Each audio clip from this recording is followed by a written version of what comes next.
مولانا شیر محمد صاحب سے بڑی نصیحت آمیز گفتگو سماعت فرما رہے تھے۔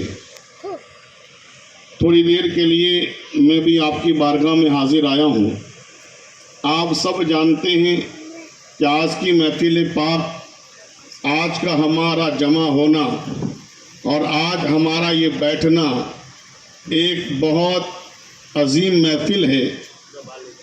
آج کی محفل پاک اس لیے منعقد کی گئی ہے کہ آج ہم یہاں پر جمع ہو کر کچھ نیکی کے کام کریں، اللہ رسول کا ذکر کریں اور اللہ اس کے بدلے میں ہمیں جو بھی ثواب عطا فرمائے وہ ثواب ہم اپنے مرحومہ فریدہ بین کو ایصال کریں، پیش کریں، تاکہ اللہ تبارک و تعالی ہمارے ثواب سے، ہمارے نیکیوں کے بدلے اللہ اگر شامت اعمال کی وجہ سے ان کی قبر میں عذاب ہو رہا ہو تو اللہ تعالیٰ ثواب کے صدقے ان کی عذاب قبر کو دور فرمائے۔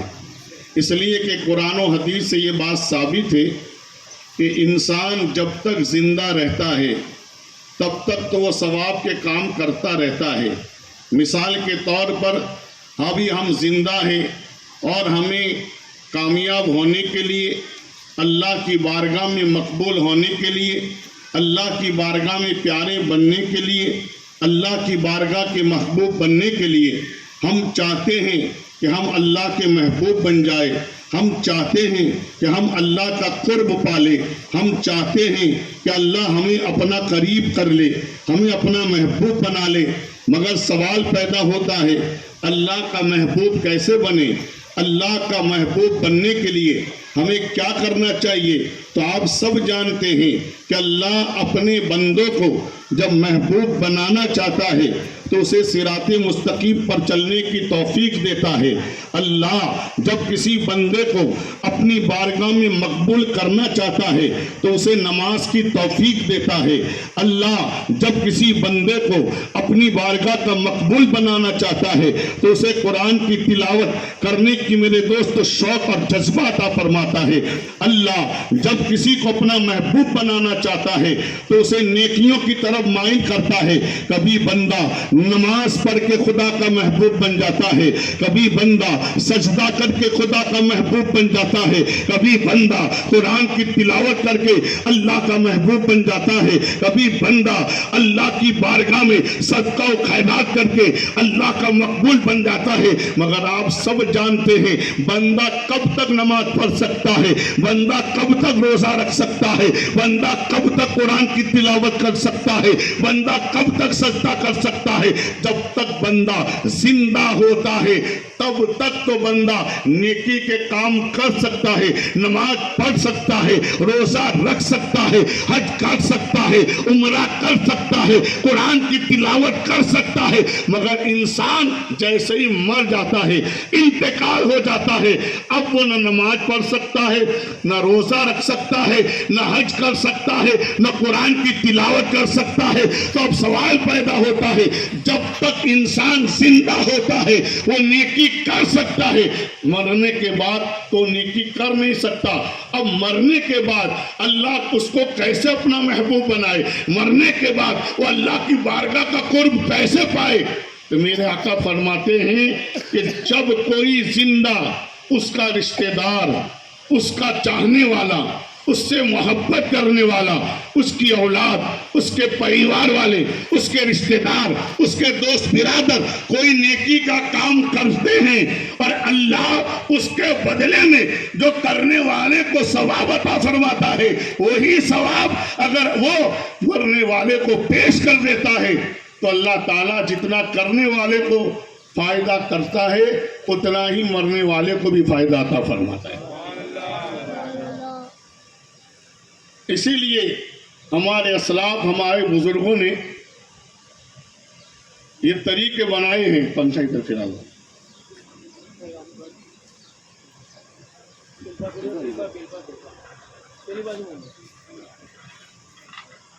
درود شریف پڑھ لیجیے، اللہم صلی علی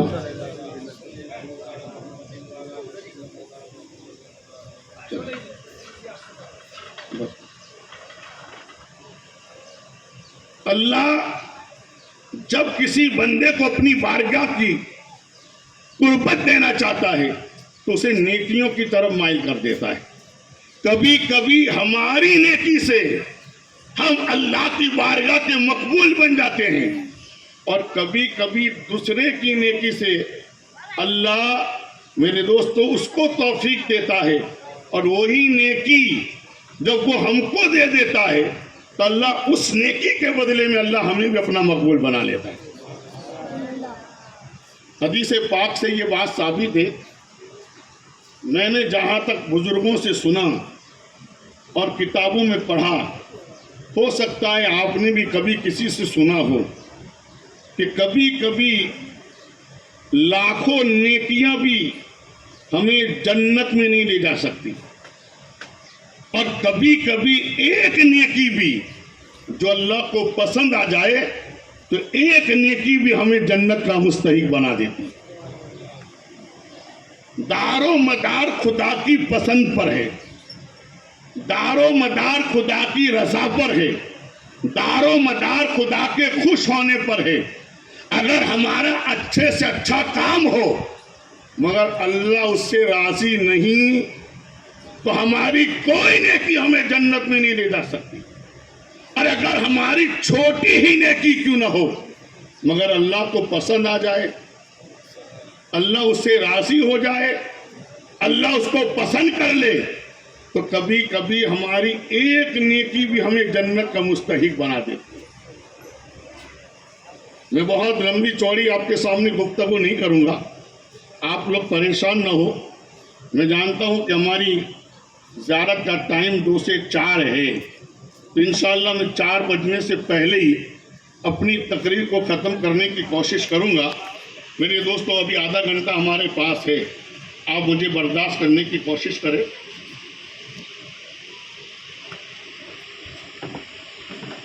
ہر نیکی اور ہر اچھے کام کا دار و مدار اللہ کی رضا پر ہے.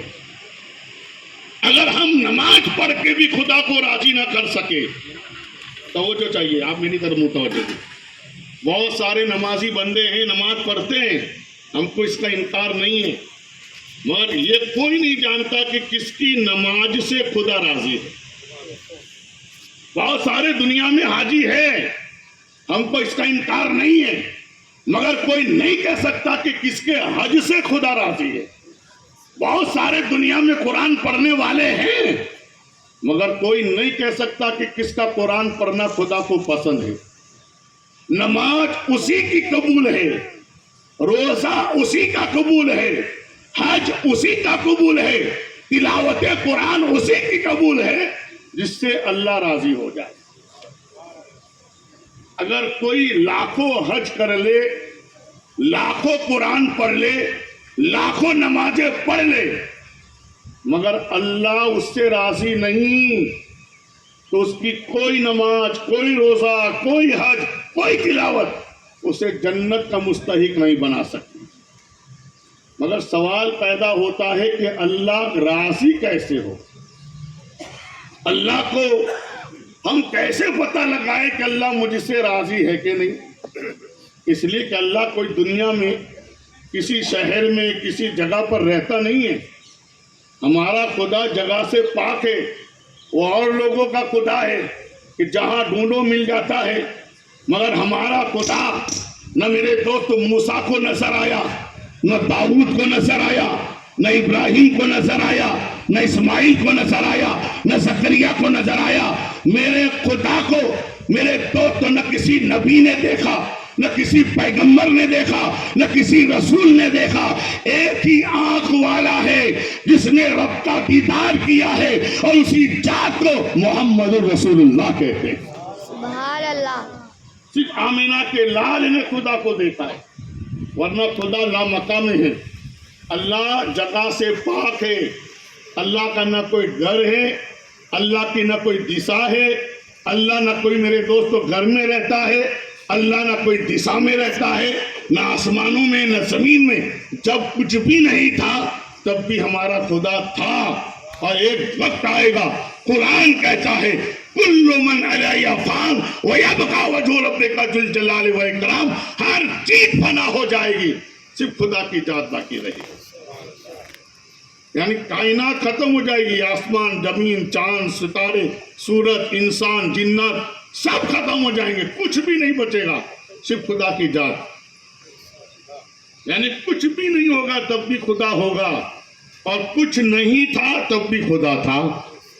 تو اب اللہ کا پتہ تو ہم کو معلوم نہیں، بس اتنا معلوم اللہ جگہ سے پاک، اللہ لامکہ والا، وہ جگہ میں نہیں رہتا، وہ لامکہ میں جہاں کچھ بھی نہیں. ہم کہہ بھی نہیں سکتے کہ اللہ اوپر ہے کہ نیچے ہے، دائیں ہے کہ بائیں، بس اتنا یاد رکھو اللہ ہر جگہ اس کا نور موجود ہے. تو ہمارے خدا کو میرے دوستوں ہم کیسے پتہ لگائے کہ اللہ راضی ہے کہ نہیں؟ استاد کے بارے میں تو ہم پتہ لگا سکتے کہ استاد راضی ہے کہ نہیں، پاس میں جا کر بیٹھ گئے.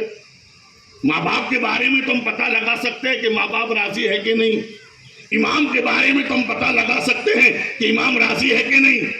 دوست کے بارے میں تو ہم پتہ لگا سکتے ہیں کہ دوست راضی ہے کہ نہیں. مگر جو نظر نہیں آتا، جس کو ہم دیکھ نہیں سکتے، جس کو ہم چھو نہیں سکتے، جس کو ہم پا نہیں سکتے، جس کے پاس ہم جا نہیں سکتے، اس خدا کے بارے میں کیسے پتہ لگائیں کہ وہ راضی ہوا کہ نہیں؟ تو اس کا آسان طریقہ ہمارے بزرگوں نے ہم کو سکھایا ہے. اللہ کو راضی دیکھنا ہو کہ اللہ راضی ہے کہ نہیں، اللہ خوش ہے کہ نہیں، اللہ ہم سے راضی ہوا کہ نہیں. تو کیسے پتہ لگائے؟ تو میرے آقا کے دیوانوں نبی فرماتے ہیں اگر تم چاہتے ہو کہ اللہ راضی ہوا کہ نہیں، اللہ راضی ہے کہ نہیں، اگر یہ دیکھنا چاہتے ہو تو صرف اپنے ماں باپ کو دیکھو. جس اولاد سے اس کے ماں باپ راضی ہوتے ہیں، سمجھ لو اللہ بھی اس سے راضی ہوتا ہے. اللہ کی رضا دیکھنے کے لیے اپنے ماں باپ کو راضی کرنا ضروری. اسی لیے سرکار فرماتے ہیں اگر کوئی بندہ دنیا کا سب سے بڑا عابد ہو جائے، دنیا کا سب سے بڑا ساجد ہو جائے، دنیا کا سب سے بڑا قرآن پڑھنے والا ہو جائے، دنیا کا سب سے بڑا نمازی ہو جائے، دنیا کا سب سے بڑا حاجی ہو جائے، دنیا کا سب سے بڑا سخی بن جائے، آج پوری دنیا کے اندر اس کے برابر کوئی نمازی نہ ہو، اس کے برابر کوئی قرآن پڑھنے والا نہ ہو، اس کے برابر کوئی حج کرنے والا ہو، اس کے برابر کوئی تلاوت کرنے والا نہ ہو، سب کچھ اس کے پاس ہے، مگر اس کے ماں باپ اس سے راضی نہیں، تو نماز پڑھنے کے بعد بھی وہ جنت میں نہیں جا سکتا، روزہ رکھنے کے بعد بھی وہ جنت میں نہیں جا سکتا، حج کرنے کے بعد بھی وہ جنت میں نہیں جا سکتا، اس لیے کہ ماں باپ ناراض ہیں. اور جنت کہاں ہے؟ کہہ دیجیے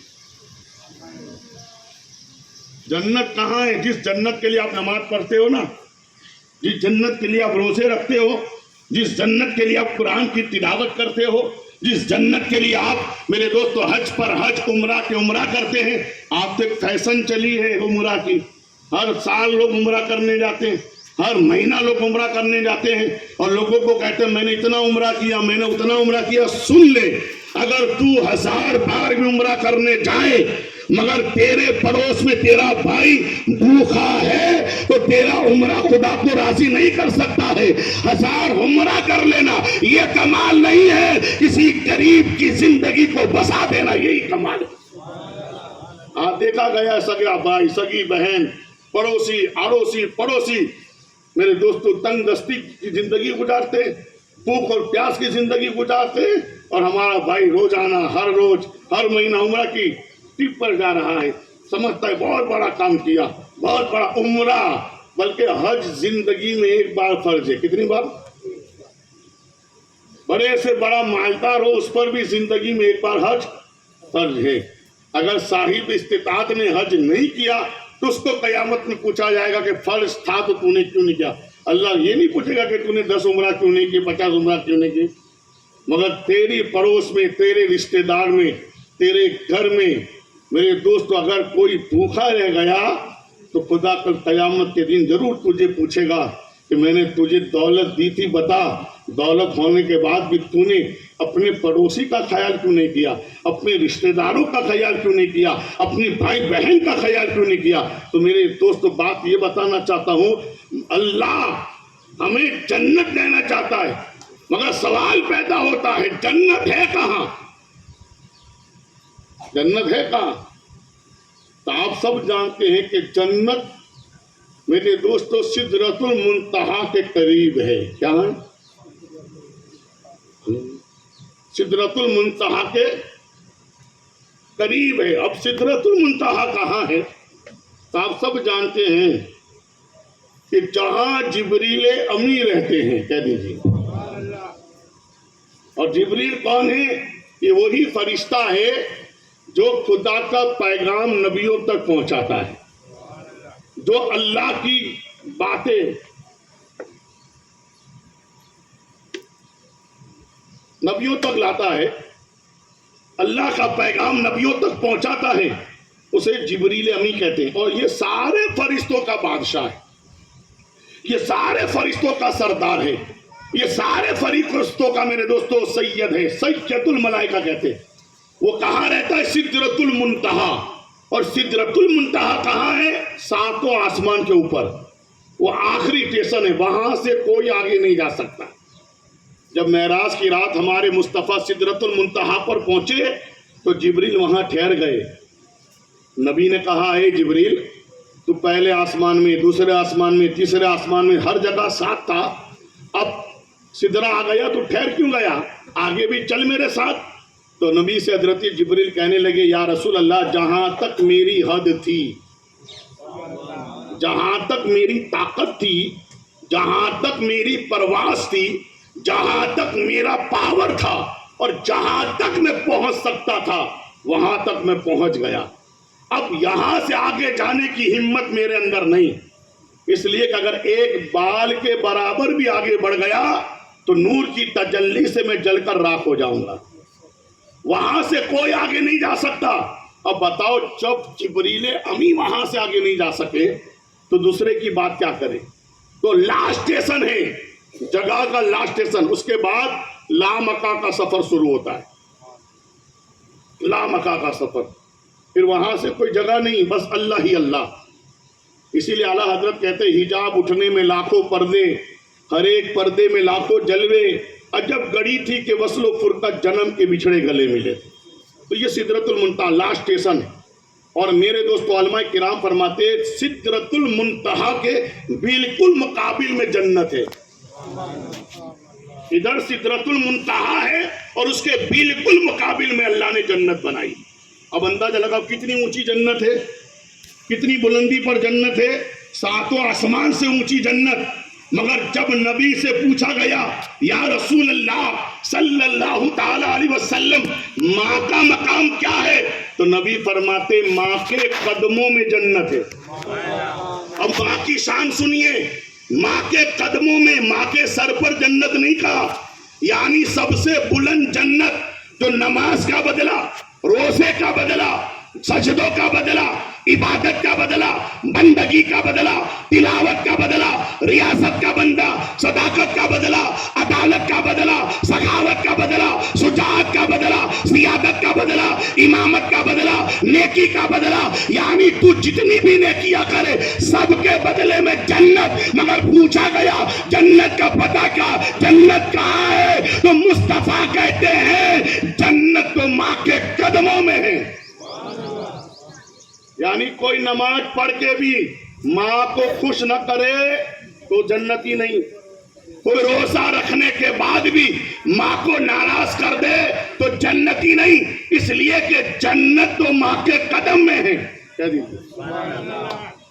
تو سوال یہ پیدا ہوا کہ مرد کی جنت ماں کے قدم میں، مرد کوئی بھی ہے، نمازی ہے ماں کے قدم میں جنت، حاجی ہے ماں کے قدم میں جنت، ساجد ہے ماں کے قدم میں جنت، میرے دوستو عبادت گزار ہے ماں کے قدم میں جنت، بلکہ ولی ہے اس کی جنت بھی ماں کے قدم میں، خواجہ کی جنت ان کی ماں کے قدم میں، غوث کی جنت ان کی ماں کے قدم میں، میرے دوستو شاہ عالم کی جنت ان کی ماں کے قدم میں، میرے دوستو بڑے سے بڑے ولی کی جنت ان کے ماں کے قدم میں، میرے دوستو حسن کی جنت ان کے ماں کے قدم میں، حسین کی جنت ان کے ماں کے قدم میں۔ اب سوال پیدا ہوا میرے دوستو جنتی مرد ہے تو اس کی جنت تو ماں کے قدموں میں ہے، مگر عورت کی جنت کہاں؟ آج تک ماں کا پتہ تو چل گیا کہ مرد کی جنت ماں کے قدم میں ہے، عورت کی جنت کہاں؟ تو علماء فرماتے ہیں مرد کی جنت ماں کے قدم میں ہے اور عورت کی جنت اس کے شوہر کے قدم میں ہے۔ اگر اولاد سے ماں باپ راضی نہیں تو وہ جنت میں نہیں جا سکتا، اور بیوی سے اس کا شوہر راضی نہیں تو وہ جنت میں نہیں جا سکتی۔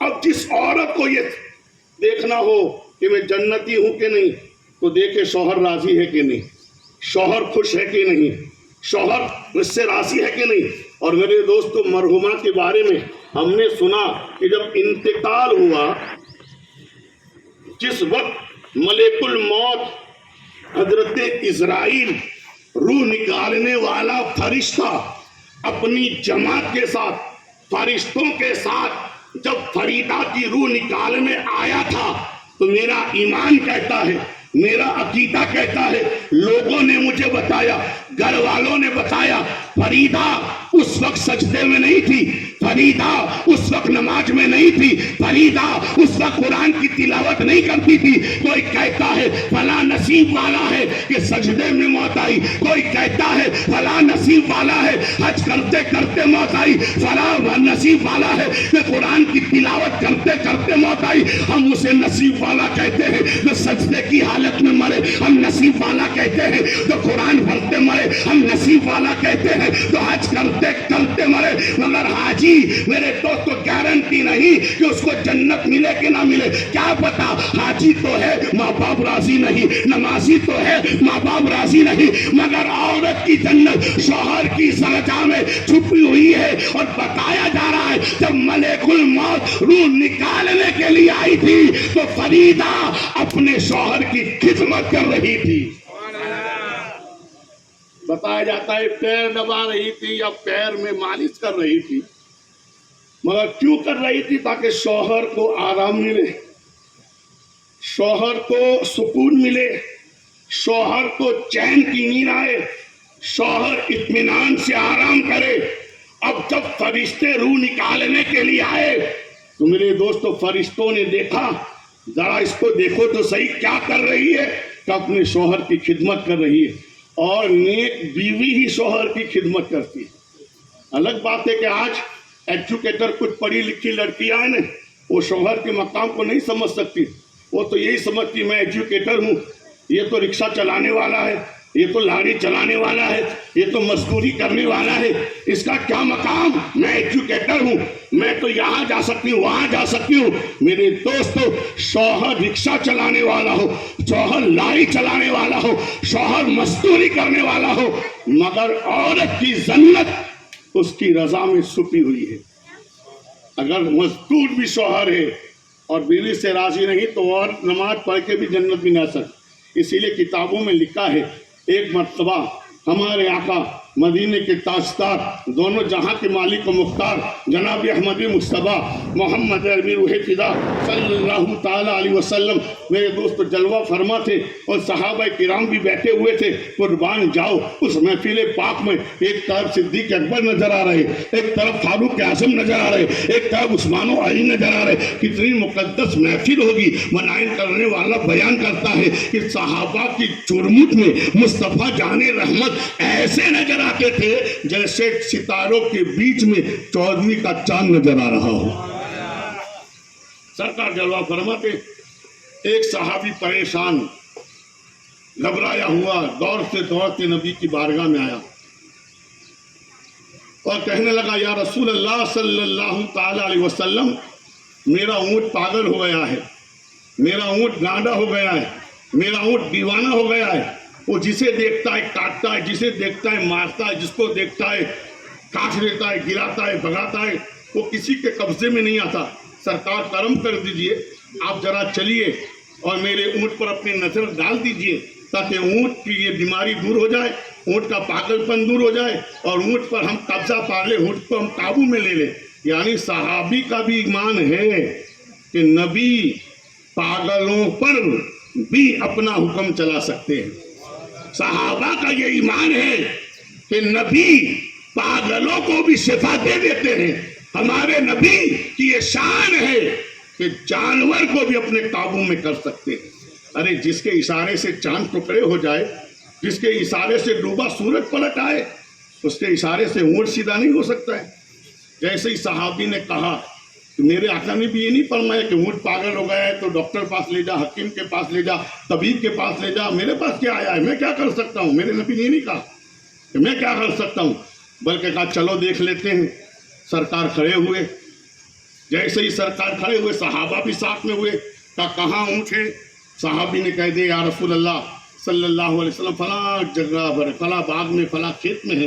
سرکار وہاں پہنچے تو کیا دیکھا, اونٹ بھاگ رہا ہے, کبھی ادھر بھاگتا ہے کبھی ادھر بھاگتا, جیسے پاگل تھا, وہ دیوانہ تھا. میرے دوستو بھاگ رہا ہے. ادھر نبی گئے, صحابی نے انگلی کے اشارے سے کہہ دیا کہ یا رسول اللہ وہ اونٹ ہے. بڑی دیر سے ہم اس پر قابو پانا چاہتے, مگر طاقت والے اپنی طاقت کا استعمال کر کے تھک گئے, ابھی تک قابو میں نہیں آیا, بلکہ جو بھی اس کے قریب آتا ہے اسے مارتا ہے, اسے کاٹ لیتا ہے. میرے نبی نے مسکرا کر کہا آپ پریشان نہ ہو. سرکار آگے بڑھے. جیسے میرے نبی آگے بڑھے تو کچھ صحابہ نے نبی کا دامن پکڑا, کہا یا رسول اللہ یہ پاگل اونٹ ہے, یہ جانور ہے, کہیں آپ کو نقصان نہ پہنچا دے, آپ کو کاٹ نہ لے, آپ کو تکلیف نہ پہنچا دے. تو میرے نبی نے مسکرا کر کہا اے میرے غلاموں کلمہ پڑھنے والوں, آپ کو پریشان ہونے کی ضرورت نہیں ہے. کچھ کافر انسان اور کافر جنات کے سوا کائنات کی ہر چیز جانتی ہے کہ میں اللہ کا نبی ہوں. یعنی نبی کو سب جانتے, درخت بھی جانتا ہے کہ نبی ہے, جانور بھی جانتے. اللہ کے رسول نے کیا کہا, کافر انسان اور کافر جنات کے علاوہ ہر چیز جانتی ہے کہ میں اللہ کا رسول. اب پریشان نہ ہو. حدیث کے الفاظ نبی آگے بڑھے, ادھر اونٹ نے دیکھا کہ آمینہ کا لال آ رہا ہے.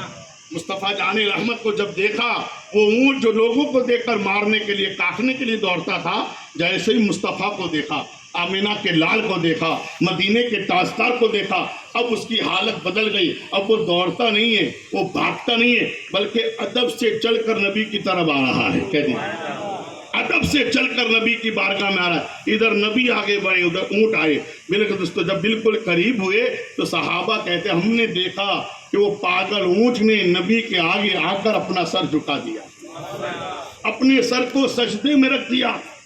جانور تھا, اس پر تو شریعت کا کوئی حکم لاگو پڑتا نہیں کہ کوئی فتویٰ دے کہ یہ شرک ہے, یہ کفر ہے, یہ گمراہی, یہ جانور ہے.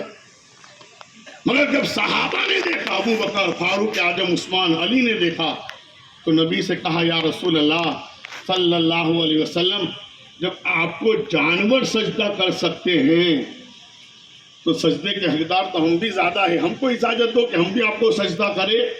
تو میرے آقا فرماتے ہیں میرے غلاموں, اے میرا کلمہ پڑھنے والوں, میری شریعت میں اللہ کے سوا کسی کو سجدہ کرنے کی اجازت نہیں. نہ عبادت کا سجدہ نہ تعظیم کا سجدہ. دو سجدے ہوتے ہیں, دو طرح کے سجدے, ایک عبادت کا, ایک تعظیم کا. عبادت کا سجدہ اللہ کے سوا کسی کو جائز نہیں, بندگی کا سجدہ, پوجا کا سجدہ اللہ کے سوا کسی کو نہیں کرتا. اور تعظیم کا سجدہ اگلی شریعت میں جائز تھا, جیسے فرشتوں نے آدم کو کیا, قرآن میں ہے کہ نہیں, وَإِذْ قَالَ رَبُّكَ لِلْمَلَائِكَةِ اسْجُدُوا لِآدَمَ فَسَجَدُوا. میں نہیں کہتا, قرآن کہتا ہے اللہ نے فرشتوں سے کہا آدم کو سجدہ کرو. تو یہ فرشتوں نے جو سجدہ کیا وہ شرک تھا نہیں. وہ شرک کیوں نہیں تھا؟ اس لیے کہ وہ عبادت کا سجدہ نہیں تھا, نبی کی تعظیم کا سجدہ تھا. جیسے ہم اپنے نبی کے لیے اٹھ کر سلام پڑھتے ہیں نا, یہ تعظیم ہے, اسی طرح فرشتوں نے جھک کر سجدہ کیا, یہ تعظیم کا سجدہ تھا. تو اللہ کے سوا عبادت کا سجدہ کسی کو جائز نہیں, مگر اگلی شریعتوں میں تعظیم کا سجدہ, ادب کا سجدہ تھا. جیسے یوسف علیہ السلام کو ان کے ماں باپ اور ان کے 12 بھائیوں نے سجدہ کیا, سورہ یوسف میں موجود ہے. حضرت یوسف فرماتے میں نے سپنا دیکھا, خواب دیکھا کہ چاند, سورج اور 12 ستارے میرے سامنے سجدہ کرتے ہیں.